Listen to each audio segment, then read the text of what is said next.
Hello guys! Welcome back to my YouTube channel!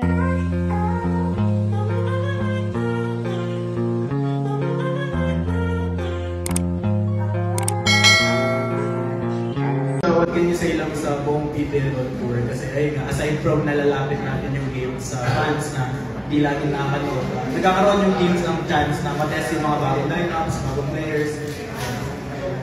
Alam mo, para sa amin itong PBL Tour, maraming advantages kasi like yung team namin, sama-sama kami ngayon sa isang tirahan. Kasi ito yung talagang sinabi namin kay Des na kailangan masimulan namin ulit yung ganitong sitwasyon na kahit sino yung nandyan, dapat magsama-sama, magtulong-tulungan. Kasi hindi nakakatulong eh. Hindi lang sa amin, pati siyempre sa mga tao na nandito sa Batangas Coliseum na mahirap talaga pupuntahan pagka sa Manila kasi hirap bumili ng ticket.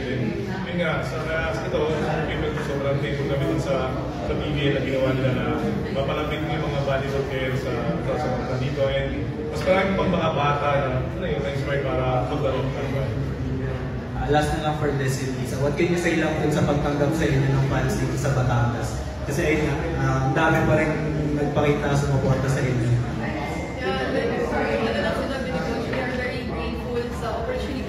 Outside Manila kasi nga it's really hard naman talaga na mag-travel and to buy tickets sa Manila. You know how hard it was, di ba? So, sobrang thankful kami na pagpasok pa lang namin ng court, nandiyan na sila, nagbigaw na sila. It's really different na nag-watch ka live kasi sa TV, the atmosphere, the intensity, everything was there. So, yun lang, sobrang thankful kami and excited po kami sa mga susunod namin on tour. Yeah.